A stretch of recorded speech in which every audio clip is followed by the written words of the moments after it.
नमस्कार दोस्तों, कैसे हैं आप लोग। मैं आप सभी का स्वागत करता हूं अपने चैनल पर। और आज हम दोस्तों हिंदी वर्णमाला के महत्वपूर्ण प्रश्नों के बारे में चर्चा करेंगे और जानेंगे हिंदी वर्णमाला के कुछ महत्वपूर्ण प्रश्न और उन प्रश्नों को किस प्रकार से हम हल कर सकते हैं, और इस विषय में हम जानेंगे दोस्तों। तो आइए हम बात करते हैं हिंदी वर्णमाला के महत्वपूर्ण प्रश्न दोस्तों। तो हमारा पहला प्रश्न है दोस्तों कि वर्णमाला के विषय में सत्य कथन कौन सा है।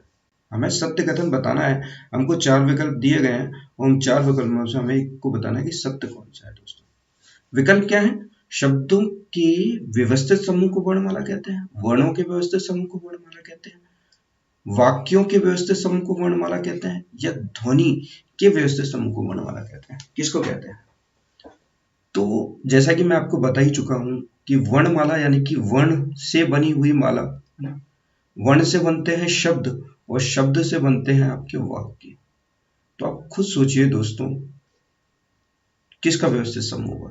वर्णों की व्यवस्थित समूह। देखो, कोई भी भाषा हो, है ना, कोई भी भाषा, भाषा क्या होनी चाहिए? वैज्ञानिक तरीके से पढ़ी जानी चाहिए, है ना। जब हम वैज्ञानिक तरीके से पढ़ते हैं तो हम उस चीज को सही पढ़ते हैं, एक व्यवस्थित तरीके से पढ़ते हैं। तो वर्णों के व्यवस्थित समूह को क्या कहते हैं? वर्णमाला। ये कथन आपको बिल्कुल सही है दोस्तों। अगला प्रश्न कहता है कि निम्न में से संयुक्त स्वर कौन सा है। अब हमें 4 विकल्प दिए हैं कि संयुक्त स्वर ढूंढना है भैया कौन सा है। हमको दिया है ई, बड़ा ऊ, आ और ए। जैसे कि मैंने आपको बताया कि स्वर होते हैं 3 तरह के। कितने तरीके के? 3 तरह के। कौन कौन से भाई? एक होता है मूल स्वर, एक होता है दीर्घ स्वर, एक होता है आपका संयुक्त स्वर। ठीक है जी, मैंने आपको 3 तरीके बताए थे। अब मूल स्वर कौन से होते हैं? अ, ई, उ। दीर्घ स्वर कौन से होते हैं? जो बड़े हैं, मूल स्वर जो बड़े हैं उन्हें दीर्घ स्वर कहते हैं।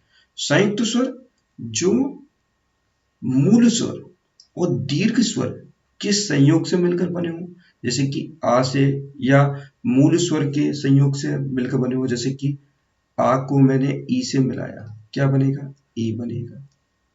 आ को मैंने ऊ से मिलाया, क्या बनेगा? ओ बनेगा। तो ये क्या हुए? ये संयुक्त स्वर हुए, हुए ना। अब देखिए, इनमें संयुक्त स्वर है ई, मूल स्वर है, दीर्घ स्वर है, दीर्घ स्वर है, बचा क्या? डी, ए, जो कि आपका संयुक्त स्वर। दिए गए विकल्पों में से आपको दीर्घ स्वर फिर से ढूंढना है। अभी मैंने आपको बताया स्वर के कितने? 3 प्रकार, मूल, दीर्घ और संयुक्त, है ना। 3 तरह के बताए।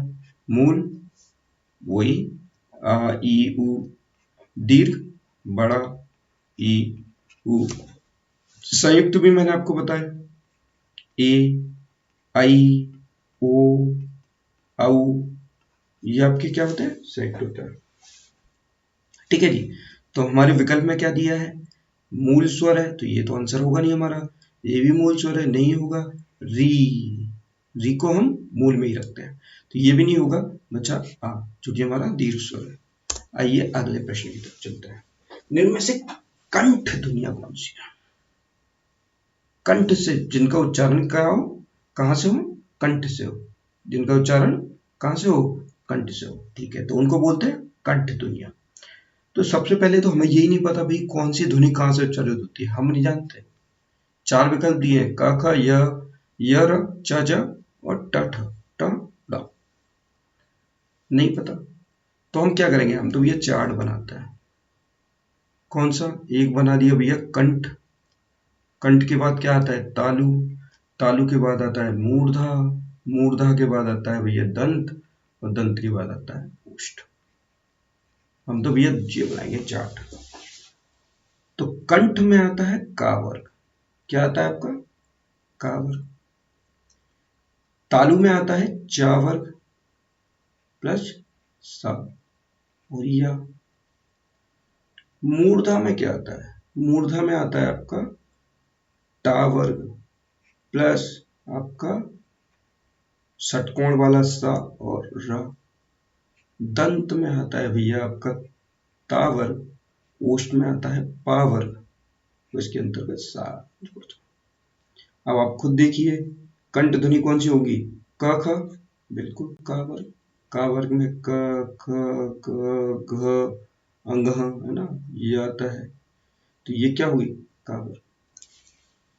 और ये यारा, तो या का उच्चारण कहाँ से होता है, तालु से, तो ये तो हो गया तालु। और रा का उच्चारण कहाँ से होता है, रा का होता है मूर्धा से।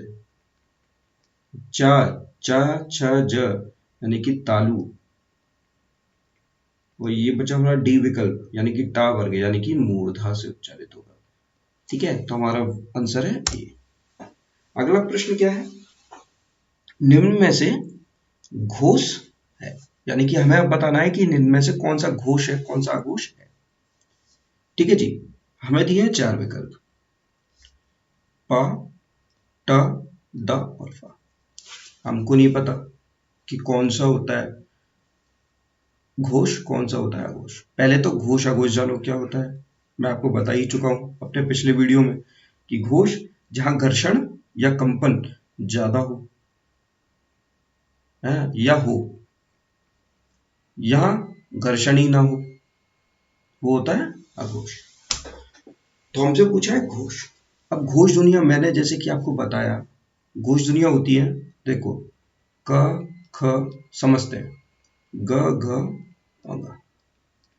आप इनका उच्चारण करो, का उच्चारण करोगे कंपन होगा ही नहीं, घर्षण होगा ही नहीं। खा के उच्चारण में भी घर्षण नहीं होगा, परंतु गा में घ में और घ में घर्षण होगा। करके देख लेना आप खुद प्रैक्टिकल इनका उच्चारण। ठीक है, तो ये हमारे पास मिल गई भैया 3 ध्वनि, तीसरा चौथा और 5वां वर्ण। ये क्या है, ये घोष ध्वनि है। अब देखो पा, पा कौन सा है, पा वर्ग में प, फ, ब, भ, म, तो पा तो पहला है, तो ये तो होगा ही नहीं। ट, ठ, ड, ढ, ण, तो ये हो गया, तो ये भी नहीं होगा। द सॉरी, दा नहीं होता, ता, ता, थ, द, ध, न, तो ये तीसरा ये हो सकता है। परंतु मेरे पास एक और विकल्प है डी, जो कि फ, फा कहाँ पे आ गया, दूसरे पे, तो ये भी नहीं होगा। तो हमारा है सी आंसर, सी जो कि तीसरा चौथा पांचवें के अंतर्गत आ गया। तो सी आंसर वो। अब आए अगले पे, ओष्ठ ध्वनि है। निम्न में से कौन सी ओष्ठ ध्वनि है जो होठों से उच्चारित होती है। देखो अभी मैंने आपको बताया, अभी मैंने आपको क्या बताया था, ऐसी ध्वनियों को मैंने बताया अपना कहां से होती है, उच्चारण स्थान कंठ तालु, ठीक है, मूर्धा, फिर आपका था दंत, फिर था आपका ओष्ठ। ठीक है, का से का वर्ग, चा वर्ग, टा वर्ग, ता वर्ग और पा वर्ग। सबसे पहले तो ये देखो पा वर्ग में कुछ दिया है क्या, बिल्कुल। पा वर्ग के अंतर्गत क्या आता है, प, फ, ब, भ, म, तो हमें फा दिया है, तो हमारा आंसर क्या हुआ, डी हुआ। अब ला कहां से उच्चारित होता है, ला होता है तालु से। रा कहां से, मूर्धा से। सा बचा, सा कहां से उच्चारित होता है, बताइए दोस्तों, कमेंट करके आप मुझे बताइए कि सा का उच्चारण स्थान क्या है। ठीक है, अब चलते हैं अगले क्वेश्चन की तरफ। जिन हमारा प्रश्न क्या है कि जिन व्यंजनों के उच्चारण स्थान में मुंह से अधिक वायु श्वास निकलती है उन्हें क्या कहते हैं। महाप्राण व्यंजन, अल्पप्राण व्यंजन, प्राण व्यंजन, उपयुक्त में से कुछ नहीं। देखो मैंने आपको बताया था कि वायु क्या होती है, वायु होती है प्राणदेही, यानी कि प्राण को देने वाली। अगर वायु नहीं है तो व्यक्ति में प्राण नहीं होंगे। कुछ व्यक्ति क्या करते हैं, कम वायु छोड़ते हैं, कुछ अधिक वायु छोड़ते हैं। ठीक है, ऐसे वर्ण जिनके उच्चारण में अधिक वायु बाहर निकले उन्हें बोलते हैं महाप्राण, जिनके उच्चारण में कम वायु निकले उन्हें अल्पप्राण। ठीक है जी, इतना समझे। तो हमको बताना है महाप्राण, क्यों बताना है, क्योंकि अधिक की बात हो रही है ना। तो हमारा आंसर क्या होगा, ये होगा। ठीक है जी, अगले प्रश्न पे आते हैं। जिन वर्णों के उच्चारण में क्या हो, कम वायु। अब जैसे कि अभी मैंने बताया, ठीक है, कम अधिक, तो अधिक मतलब महा, कम माने अल्प। तुम्हारा उत्तर क्या होगा, अल्प प्राण, क्योंकि अल्प प्राण व्यंजन ऐसे व्यंजन जिनमें कम वायु निकलती है। ठीक है, तो ये हमारा हुआ आंसर। सी, कुछ होता नहीं है, सांस व्यंजन कुछ होते नहीं है, महाप्राण होते हैं जो कि अधिक के लिए होंगे, तो ये आंसर हो नहीं सकता। और डी तो बिल्कुल नहीं हो सकता क्योंकि बी आंसर है, उपयुक्त में से कोई हो नहीं सकता। आइए अगले प्रश्न की। अगला प्रश्न कहता है कि क्या कह रहे हैं दोस्तों, कि ए और आई वर्ण क्या कहलाते हैं। ए और आई, यानी कि इन्होंने हमसे पूछा है कि स्वर का उच्चारण स्थान, है ना, वही तो पूछ रहे होंगे। नासिक के व्यंजन कहलाते हैं, अरे नहीं भैया। मूर्धन्य कहलाते हैं, ओष्ठ कहलाते हैं, कंठ तालव्य कहलाते हैं, क्या कहलाएंगे। अब देखिए, स्वरों का मैंने आपको बताया था। सबसे पहले तो ए बनता कैसे है, ए बनता है आ प्लस ई के मेल से बनता है ए, और आ प्लस ए मिलके बनते हैं आई। ठीक है, क्या बने, आई। अब हमको ये पता है कि आ निकलता है कंठ से और ई निकलता है तालु से, तो क्या होगा, ये कहां से निकलेगा, ये कंठ तालव्य हो जाएगा कि नहीं होगा, कहलाएगा ना कंठ तालव्य। तो हमारा क्या हुआ, डी हुआ। नासिक से तो पांचवें, प्रत्येक वर्ग के पांचवा वर्ण जो होता है वो नासिक निकलता है। मूर्धा से निकलता है तुम्हारा टा वर्ग, और ओष्ठ से निकलता है तुम्हारा पा वर्ग, है ना। चलो जी, आइए अगले प्रश्न की तरफ देखते हैं कि जीवा के आधार पर स्वर की संख्या कितनी है। बहुत बढ़िया क्वेश्चन है ये दोस्तों, बहुत क्वेश्चन आया भी हुआ क्वेश्चन है और अच्छा क्वेश्चन है। स्वरों की संख्या कितनी होती है, यानी कि जीवा के आधार पर, जीव के आधार पर। अब देखो, जीव क्या होती है, जीव के भाई तीन भाग होते हैं, मैं आपको बताता हूँ, हमेशा बोलता हूँ कि भाई जीव होती है मध्य, ठीक है, पश्च, और क्या होगी, अग्र। ठीक है, आगे से, बीच से और पश्च से। तो कितनी संख्या हो गई, तीन हुई, तो यही हमारा आंसर होगा। आइए अगला प्रश्न करते हैं। ठीक है, निम्न में से अल्पप्राण वर्ण कौन सा है, यानी कि जो जिसमें कम वायु मुंह से निकले उनको क्या बोलते हैं, उनको बोलते हैं अल्पप्राण वर्ण। अल्पप्राण वर्ण कौन से होते हैं, जिनके उच्चारण में वायु भैया बहुत कम निकले, उनको बोलते हैं अल्पप्राण। अब देखो, अब अल्पप्राण, पहले तो ये बताओ कि वर्ण कौन कौन से नंबर के होता है, मतलब होता क्या है अल्पप्राण। ठीक है, अब मैंने बोला, देखो इसके, हाँ, अल्पप्राण के अंतर्गत कौन कौन से आएंगे, पहले ये बताओ। अल्पप्राण के अंतर्गत आएंगे आपके, देखो, पहला, तीसरा और पांचवा वर्ण, प्लस इसके साथ आपके जो है स्वर आएंगे, फिर इसके साथ आपके अंतस्थ व्यंजन आएंगे। ठीक है, ये आपके जो है इसके अंतर्गत आते हैं। अब आप खुद देखिए, हमारे स्वर जो है वो सीधे सीधे इसके अंतर्गत आ गए, क्योंकि जितने भी स्वर हैं वो अल्पप्राण होंगे। अब का आपका भले ही आपका पहला है, पहला, तीसरा, क, एक मिनट एक मिनट एक मिनट, कौन सा है, तो ये तो दूसरा भी है दोस्तों। ठीक है, त, थ, द, ध, न, तो ये खुद देखिए आप, ये तो होगा ही नहीं आपका सी। प, फ, ये भी नहीं होगा, तो इसके दोस्तों दो आंसर है, ए और बी। प्रश्न गलत है ये। आइए अगले प्रश्न को देखते हैं। स्थान के आधार पर बताइए कि मूर्धन्य व्यंजन कौन सा है, यानी कि उच्चारण जो है मूर्धा से होता हो उन्हें बोलते हैं मूर्धन्य व्यंजन, है ना। मूर्धा से हो, पहले तो आप ये देखिए कौन सा वर्ग आता है मूर्धा से उच्चारित, कौन सा वर्ग होता है, मैं आपको बता भी चुका हूं ऊपर, मूर्धा से टा वर्ग उच्चारित होता है। देखो, गा जो है निकलता है कंठ से, गा भी कंठ से निकलता है। ज झ, ये आपका निकलता है च छ ज झ, है ना, तालु से। ढ और ढ मूर्धा से, पा और फा तो आपके निकलते हैं ओष्ठ से। कहां से? ओष्ठ से। तो हमारा आंसर हुआ सी। आइए दोस्त अगला प्रश्न जानते हैं। ये हो चुका है। हाँ, अगला प्रश्न कहता है कि ओ और औ वर्ण क्या कहलाते हैं? पहले तो आप ये बताइए ओ वर्ण बनता कैसे है और औ वर्ण जो कि संयुक्त वर्ण है ना, जो कि मैं आपको बता ही चुका हूँ। स्वर के 3 प्रकार होते हैं जिसमें ये संयुक्त में आते हैं। तो इनका जो निर्माण होता है उ प्लस आ प्लस उ से होता है, तो इसका आ प्लस उ से होता है, तब बनता है औ।